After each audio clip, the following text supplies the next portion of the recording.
Korupsi telah banyak didefinisikan dari berbagai disiplin dan sudut pandang ilmu pengetahuan. Korupsi adalah sebuah konsep yang sangat sulit untuk dijelaskan.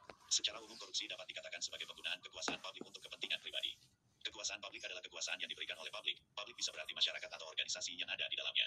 Yang perlu juga dipahami adalah bahwa korupsi bukan hanya persoalan hukum namun juga persoalan kultur. Watimena, 2012-12. Kembali ke pertanyaan awal bahwa mengapa pemegang kekuasaan cenderung melakukan korupsi pada secara budaya mereka dikategorikan orang yang cukup berbudaya. Kalau kita mencoba untuk mencermati pandangan para ahli seperti Nietzsche, seorang filosof Jerman, bahwa manusia memiliki kecenderungan untuk berkuasa. Ia berpendapat bahwa manusia dan alam semesta didorong oleh suatu kekuatan purba, yakni kehendak untuk berkuasa, the will to power. Menurut Nietzsche, kehendak untuk berkuasa adalah klaim kekuasaan yang paling tiranik, tak punya pertimbangan dan tak dapat dihancurkan. Seluruh realitas dan segala yang ada di dalamnya adalah ledakan sekaligus bentuk lain dari kehendak untuk berkuasa. Ia ada di dalam kesadaran sekaligus ketidaksadaran manusia. Kehendak untuk berkuasa adalah dorongan yang mempengaruhi sekaligus membentuk apapun yang ada, sekaligus merupakan hasil dari semua proses realitas itu sendiri. Ia menyarankan bahwa yang perlu dilakukan setiap orang adalah mengenali dan menerima kehendak untuk berkuasa sebagai bagian dari dirinya. Jangan pernah menyangkal bahwa diri kita semua, lepas dari sebaik apa pribadi kita, memiliki kehendak untuk berkuasa atas orang lain dan atas alam semesta. Watimena, 2012-42. Sampai di sini tentu tidak menjadi persoalan. Yang menjadi persoalan adalah manakala kehendak berkuasa tersebut dipergunakan untuk melakukan hal-hal yang bertentangan secara moral dan hukum, dalam hal ini korupsi. Kekuasaan yang disalahgunakan inilah yang bisa dikategorikan melakukan tindakan korupsi. Hal ini bisa terjadi manakala sang aktor memiliki kekuasaan dan lingkungan juga mendukung bagi terjadinya korupsi. Tindakan sosial terjadi di sepanjang ruang dan waktu, bukan karena paksaan struktur dan juga bukan karena kesadaran agen semata-mata. Agen dan struktur terintegrasi dalam keterulangan praktik sosial, Giddens dalam Ritzer dan Goodman, 2005-507. Di dalam dan melalui praktik sosial, para agen memproduksi kondisi-kondisi yang memungkinkan keberadaan aktivitas-aktivitas mereka dan dengan cara itu mereka mengungkapkan diri sebagai aktor. Giddens, 2010-3. Jadi, tindakan sosial tidak dilahirkan oleh paksaan struktur dan kesadaran aktor, tetapi melalui praktik sosial secara terus-menerus. Kontinuitas praktik-praktik sosial mengasumsikan refleksivitas tindakan secara terus-menerus, seperti halnya arus kesadaran. Dalam hal ini, Giddens dalam Ritzer dan Goodman, 2005-509, membedakan dua jenis kesadaran yang mendasari tindakan aktor, yaitu kesadaran diskursif dan kesadaran praktis. Kesadaran diskursif adalah kemampuan melukiskan tindakan dalam kata-kata, sedangkan kesadaran praktis melibatkan tindakan yang dianggap benar oleh aktor tanpa mampu mengungkapkannya dengan kata-kata.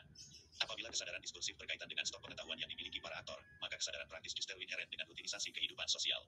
Pada kenyataannya, kesadaran diskursif tidak selalu dapat diakses secara langsung oleh kesadaran para aktor dalam berbagai interaksi sosial. Kebanyakan aktor hanya bertindak berdasarkan kesadaran praktis yang inheren dalam rutinitas kehidupan sosial. Oleh karena itu, batas-batas antara kesadaran diskursif dan kesadaran praktis berubah-ubah dan cair sehingga ontologi ruang waktu sebagai penentu praktik sosial menjadi konsepsi mendasar dalam strukturasi. Berdasarkan hal tersebut, Giddens 2010-561. S dan A.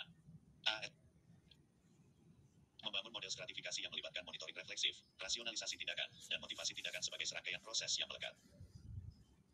Model ini beroperasi dalam 6 unsur teori strukturasi, yaitu 1. Agen, agensi, 2. Agensi dan kekuasaan, 3. Struktur, strukturasi, 4. Dualitas struktur, 5. Bentuk-bentuk institusi, dan 6. Waktu, tubuh, dan perjumpaan, sebagaimana penjelasan berikut ini. Pertama, agensi. Monitoring refleksif atas tindakan merupakan unsur tetap dari tindakan sehari-hari yang melibatkan perilaku individu dan perilaku individu-individu yang lain. Para aktor senantiasa memonitor arus aktivitasnya dan berharap aktor-aktor lain juga memonitor aktivitas mereka sendiri. Di samping itu, juga aktor secara rutin memonitor aspek-aspek lain yang diciptakan oleh struktur tempat mereka bergerak. Monitoring refleksif inilah yang melahirkan rasionalisasi tindakan, yaitu para aktor berusaha mempertahankan suatu pemahaman teoretis secara terus-menerus tentang landasan-landasan aktivitas mereka secara diskursif. Dengan cara inilah kriteria agen berkompeten dilahirkan dalam perilaku sehari-hari, yaitu aktor mampu menjelaskan tindakannya, jika memang diminta. Monitoring refleksif dibedakan dengan rasionalisasi tindakan berdasarkan motivasinya. Motivasi mengacu pada potensi tindakan, bukan cara bertindak yang dilakukan secara terus-menerus oleh agen bersangkutan. Motif-motif cenderung memiliki hubungan langsung dengan tindakan hanya dalam keadaan-keadaan yang relatif tidak lazim, situasi-situasi yang terputus dari rutinitas. Tindakan yang muncul berdasarkan motif-motif ini cenderung didorong oleh kesadaran praktis, yaitu upaya membangun transisi halus dari agen ke agensi keagenan. Giddens, 2010, 7-10. Agensi berkaitan dengan kejadian-kejadian yang melibatkan individu sebagai pelaku. Dalam artian bahwa pelaku dapat bertindak berbeda dalam setiap fase apapun dalam suatu urutan tindakan tertentu. Giddens, 2010-14. Agensi melibatkan diri lebih jauh pada konsekuensi tindakan tidak disengaja, berbeda dengan monitoring refleksif dan rasionalisasi tindakan yang dapat dijelaskan sebagai tindakan kesengajaan. Menurut Giddens, 2010, 21-22, bahwa konsekuensi-konsekuensi tidak disengaja dari tindakan membentuk kondisi-kondisi terkenali dari tindakan selanjutnya dalam satu siklus perputaran kausal umpan balik non-refleksif.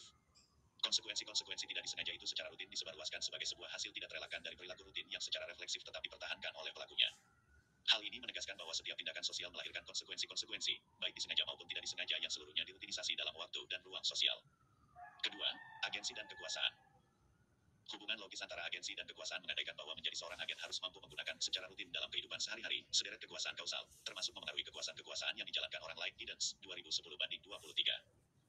Ini berarti bahwa dalam agensi, kekuasaan lebih besar berada pada agen, yakni agen mempunyai kemampuan menciptakan pertentangan dalam kehidupan sosial, bahkan agen tidak akan berarti apa-apa tanpa kekuasaan.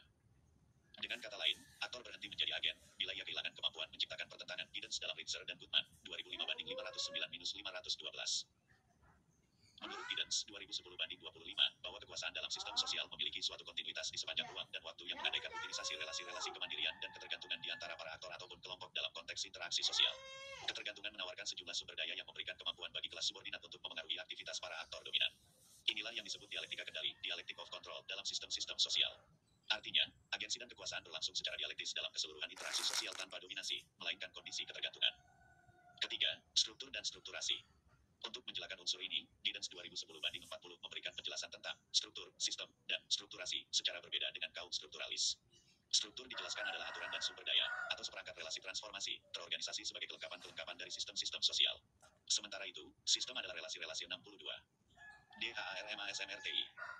Vol. 9 nomor tanggal 2 Oktober 2018/1123.